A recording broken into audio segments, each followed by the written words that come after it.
Well, good morning, class. For our topic for today, we will be talking about on how to write your background of the study. My apologies for not being able to have our class this morning because I need to attend to an important summit at the Department of Education. Okay, but nevertheless, we will continue on with our class for today. First, let's have a review of what we had previously already. You have done selecting your research topic, particularly with number one, the relevance to your strand. Now, again, you should be able to choose a topic that aligns with your academic discipline or later on your professional specialization or your field to ensure that your research contributes meaningfully. The second important point in selecting your research topic is your interest and your passion. Again, you will select a topic that genuinely interests you, that sustains motivation throughout the research process. And that's why I've asked you to write the five topics to your top three, and later on to the top choice, which is very important. Now, the third is for the feasibility and the scope of your selected topic. Consider the time, the resources, and access to data in your preliminary research using the Google Scholar if there are available literature for your topic. Now, a good topic should be manageable within your constraints as a student researcher. Number four, we talk about originality and the research gap. Ensure that the topic addresses a gap in existing literature or offers a new perspective. Now, we talk about the research gap, which is very important. A research gap is a missing piece of knowledge or unexplained area in the existing academic research. And that's why you should be doing your preliminary data collection in the journal articles. Now, it has not been fully studied or explained or resolved, and it presents an opportunity for your study to contribute something new and valuable. Again, there are certain characteristics of a research gap, which later on you'll be able to really find out. Number one, we talk about the unanswered questions. So there are existing studies that raise questions that remain unresolved. For example, studies show that social media affects the mental health, but how or why it affects adolescents differently by a gender is still unclear. The second characteristic of a research gap is under research topics. Now, some topics or populations or participants have not been studied enough. For example, there's a lot of research on talking about the urban youth and education, but the rural young people might be under represented. Then the third is research gap is outdated information. So research conducted years ago might no longer be relevant due to new technology, policy, or social changes. Now, that's why in uh,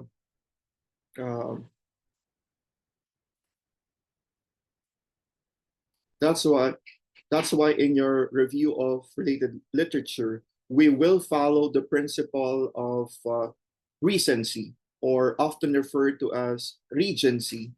So in some texts, recency is the correct term. So it's a very important principle in the review of related literature or reviewing literature, particularly when writing literature review section of a research paper, meaning the principle of recency emphasizes the importance of including the most current and up-to-date research in your literature review, in the background, to ensure your work reflects the latest developments, findings, and academic discussions in the field. So, gaano ba katagal dapat? According to research, it should be at least 5 years.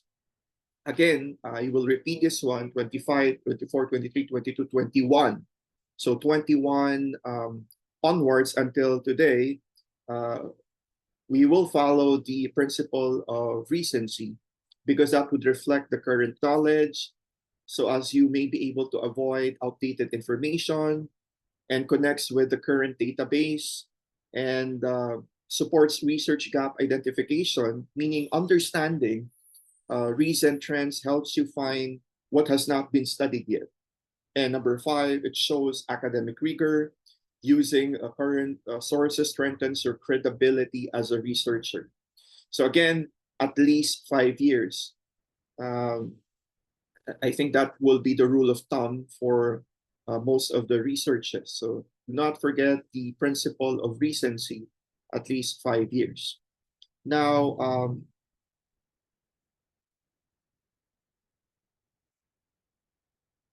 okay, now we now go to, I think I was referring to the review of selecting your research topic, the relevance to your strand, your interest and your passion, the feasibility and the scope.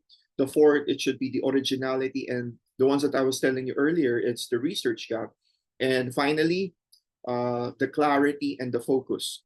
Now, avoid broad and vague topics. That's why some of you I did not approve because it's too broad, it's too vague, paulit-ulit na lang yung topics.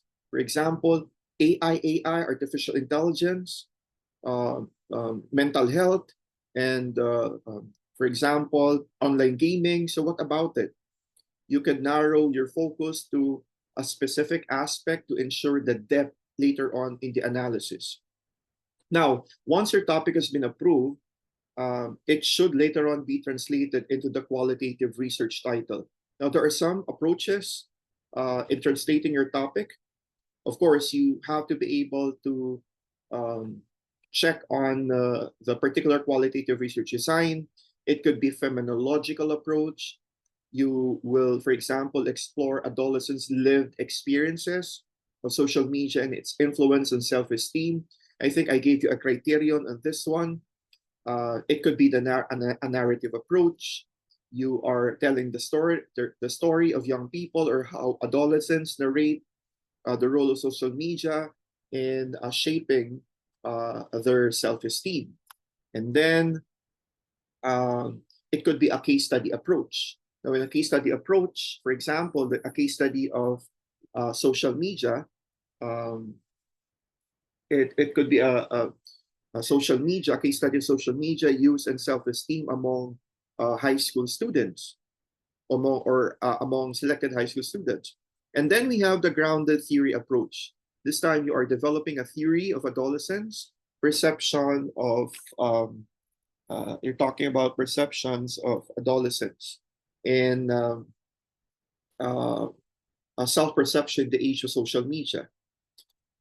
And then you could either do also the ethnographic approach, example, a digital ethnography of teen social media use and self-esteem in online communities. Now, I think we also talked about creating your introduction using the three C's, and the 2A approach. So we talk about the context. You start broadly. You introduce the general area of interest and why it's significant in the real world with citation. Number two, you can narrow down.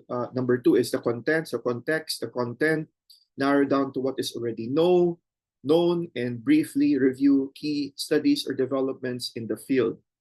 Number three is contrast. Highlight the gap, controversy, or limitation in current knowledge or practice. Normally starts with the word however. And the fourth, the first A of the 2A's approach, clearly state the purpose or objective of your study, and this should follow logically from the contrast.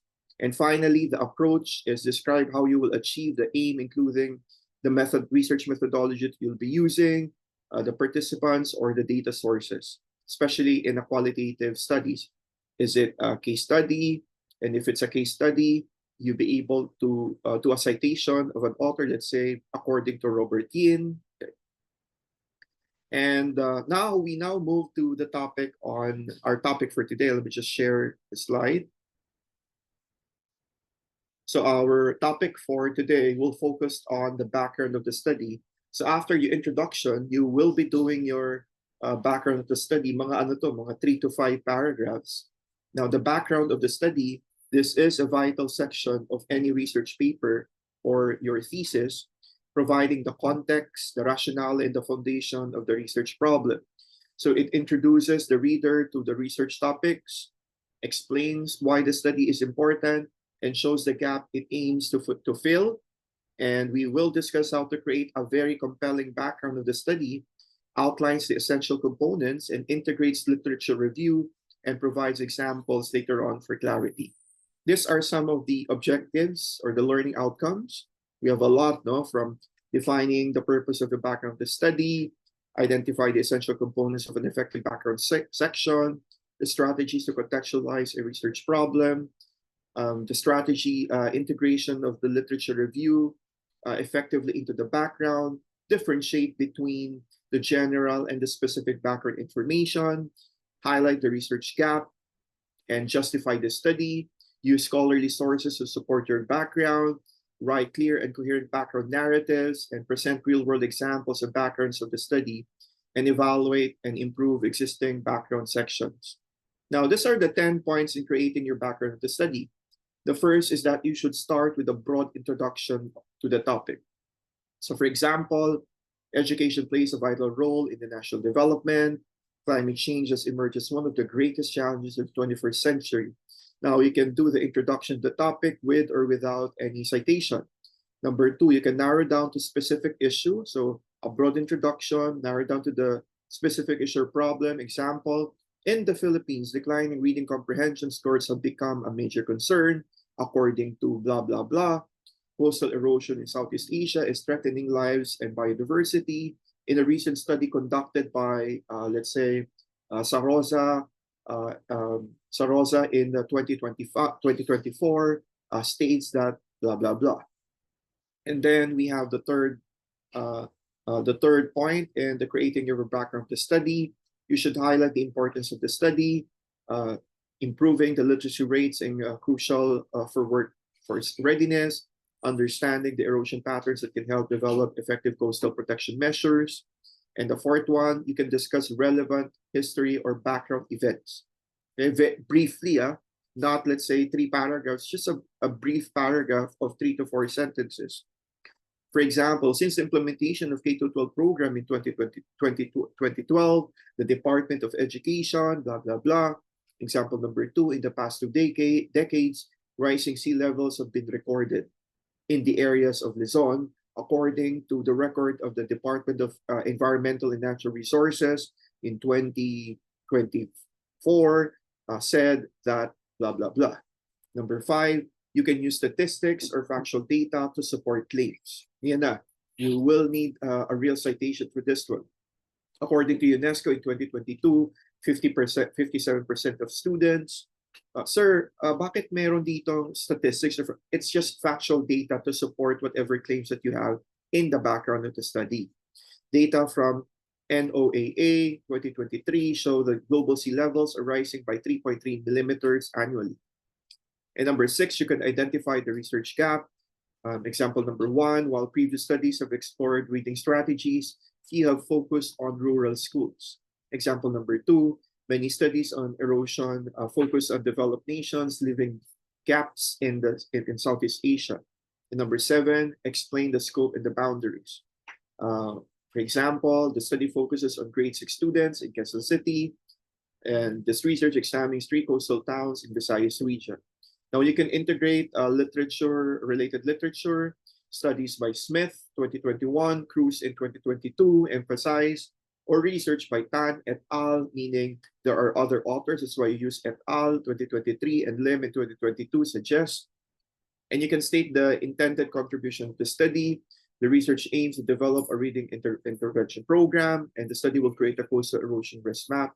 And number 10, you can include with a lead-in later on to the problem statement, which we're going to be able to talk about very soon. So these are some of the examples of concluding with a lead into the problem statement. Given these challenges, the study seeks to address the decline in reading proficiency And therefore, the study will focus on assessing community-based coastal management strategies. Now, how do you integrate literature review in the background of the study? Now, the literature review within the background of the study provides evidence from existing research to support the discussion of the topic, establish what is known, and highlight the gaps. Integration should be seamless, where each claim is supported by the scholarly sources and showing the evolution of the knowledge and how the current study will contribute. These are some of the sample backgrounds of the study.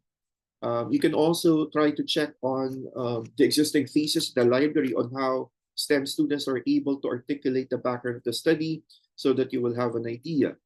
For example, in education, education remains a cornerstone of societal development, while in the Philippines, the Department of Education has implemented the K-12 program to improve the quality learning outcomes. However, recent studies reveal a decline in reading comprehension among grade 6 students in the urban public school, according to Cruz 2022. And this study seeks to explore targeted reading intervention to bridge this learning gap. Now, we have example number 2 about environmental science. Climate change has intensified coastal erosion, threatening both ecosystems and the human settlements. So in Southeast Asia, communities dependent on coastal resources are increasingly vulnerable. Tan et al. In 2023, there were limited localized studies exist, making it essential to investigate erosion patterns and develop adaptive measures. And we have number 3, which is health sciences. Non-communicable diseases are growing public health concern globally. So in rural Philippine provinces, limited access to healthcare facilities exacerbates the problem, according to LIM in 2022. So this research aims to assess the effectiveness of mobile health clinics in delivering essential healthcare services to underserved populations. So these are the references that was used here in our discussion about the background of the study.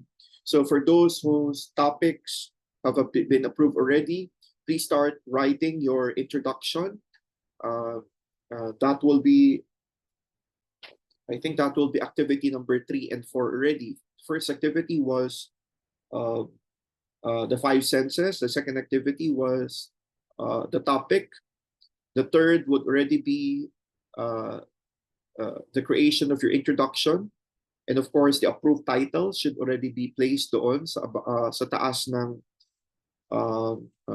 the introduction, again using the 3 C's: the context, the context, the content, the contrast, the aim, and the approach. And then you can start writing already your background of the study in 3 to 4 paragraphs. So when we get to meet up by next meeting, by Wednesday, I would want to see already your introduction at the same time the background of the study. So I think that would be it for our discussion for today. Thank you very much for listening.